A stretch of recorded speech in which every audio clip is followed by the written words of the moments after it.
ইসরায়েলের দীর্ঘ আগ্রাসনে বদলে গেছে গাজার উত্তরাঞ্চলের চেহারা। এখানে একসময় বসবাস করত লাখ লাখ ফিলিস্তিনি, এখন তা দেখে বোঝার উপায় নেই। ফিরে এসে অনেকে খুঁজেছেন পরিবার স্বজনের দেহাবশেষ আর নিজের বাড়ি, আবার সব হারানো অনেকেই ফিরে এসে আক্ষেপ করেছেন।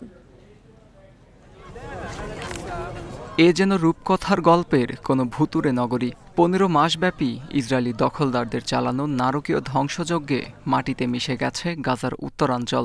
মিল নেই যুদ্ধের আগের ও পরের উত্তর গাজার চেহারায়, একেবারে ভিন্ন, অপরিচিত, সম্পূর্ণ ধ্বংসস্তূপ।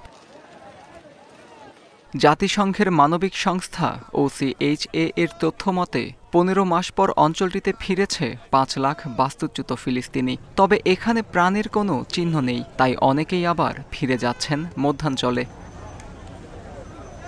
ধ্বংসস্তূপ বনে যাওয়া উত্তরাঞ্চলে ফিরে ফিলিস্তিনিদের যন্ত্রণার মাত্রা যেন আরও বেড়ে গেল।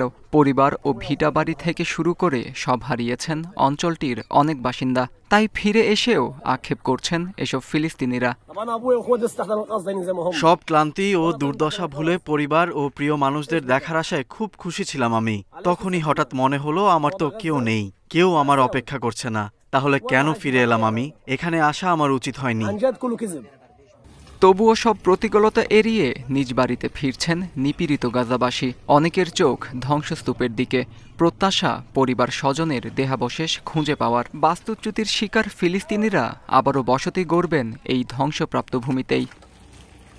এদিকে ইসরায়েলি নিষেধাজ্ঞায় বৃহস্পতিবার থেকে গাজা উপত্যকায় বন্ধ হচ্ছে জাতিসংঘের ফিলিস্তিনি বিষয়ক শরণার্থী সংস্থা UNRWA এর কার্যক্রম। এতে চরম সংকটে পড়বে যুদ্ধবিধ্বস্ত গাজার লাখ লাখ ফিলিস্তিনি, মন্তব্য UNRWA এর প্রধানের। আত্তজুর রহমান, ইন্ডিপেন্ডেন্ট নিউজ।